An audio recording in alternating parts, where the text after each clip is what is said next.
Welcome to the चरक औषधि शिक्षा। Hello friends, मेरा नाम है आकाश मिश्रा और आज मैं आपके लिए स्वास्थ्य और चिकित्सा संबंधित एक नई जानकारी लेके आया हूँ। और आज मैं आपको जो जानकारी दूंगा वो है डेल्टा वेरिएंट।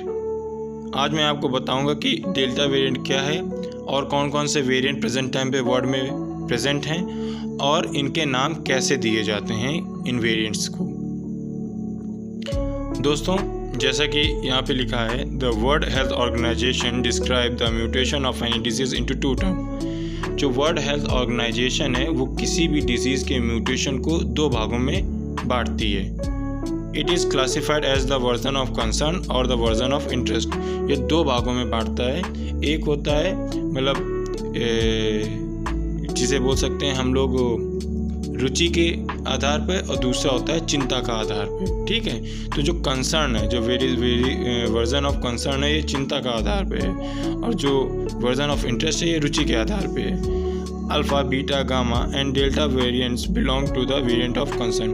जो अल्फ़ा, बीटा, गामा और डेल्टा जो वेरिएंट्स होते हैं ये चिंता के विषय से बिलोंग करते हैं। और जो whereas Etah, iota, kappa and lambda come under variant of interest.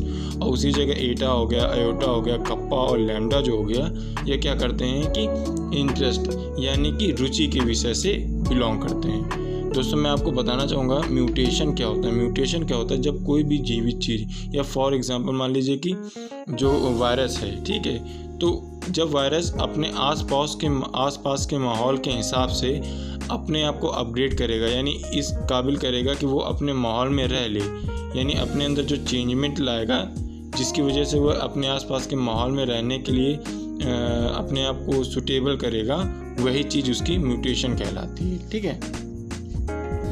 Delta variant is the name for the B.1.617.2 variant as SARS-CoV-2 mutation that originally surfaced in India.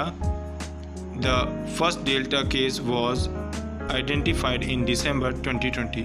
जो इंडिया का जो डेल्टा वेरिएंट जिसका नाम B.1.617.2 है, ठीक है, वो जो है वो मतलब भारत में ही पाया गया था। यानी जो डेल्टा वेरिएंट जो इंडिया का है ये इंडिया में ही म्यूटेंट हुआ था। ठीक है, जो कि और इसका जो पहला केस था वो कब पाया गया था?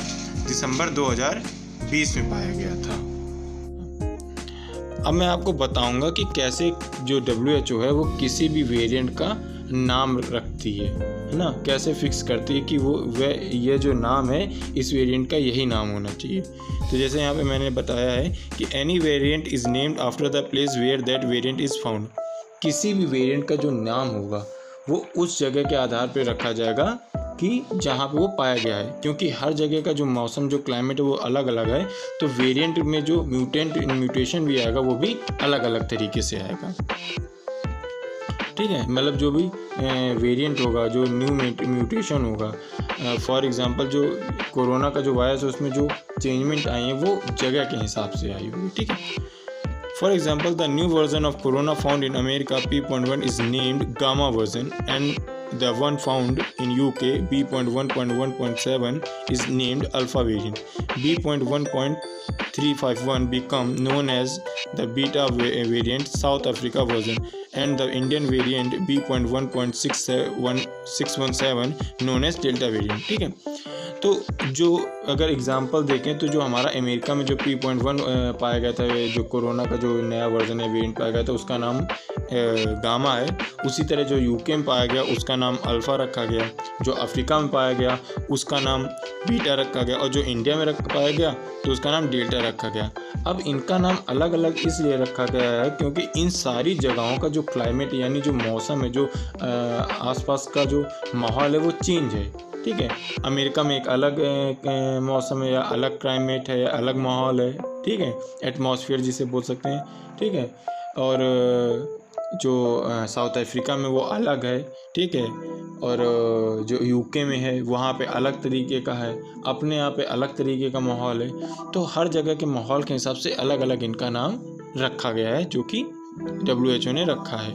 और क्या करते हैं कि जब अलग अलग जगह होगी तो अलग अलग तरीके से म्यूटेशन होगा, इसीलिए उसको पहचानने के लिए उसका अलग अलग नाम रखा जाता है। ठीक है, दोस्तों आज की जानकारी यहीं तक। Thank you very much for your support. आपने जो मुझे सहयोग करते हैं, जो आपने मुझे सपोर्ट किया, उसके लिए बहुत बहुत धन्यवाद। यदि आपको यह वीडियो पसंद आई हो तो लाइक कीजिए, आप हमारे चैनल में नए हैं तो सब्सक्राइब कीजिए, और आपको इससे रिलेटेड कोई भी क्वेश्चन हो या क्वेरीज हो तो आप मुझे कमेंट कीजिए, मैं आपको इसका डाउट ज़रूर क्लियर करूँगा। बहुत बहुत धन्यवाद।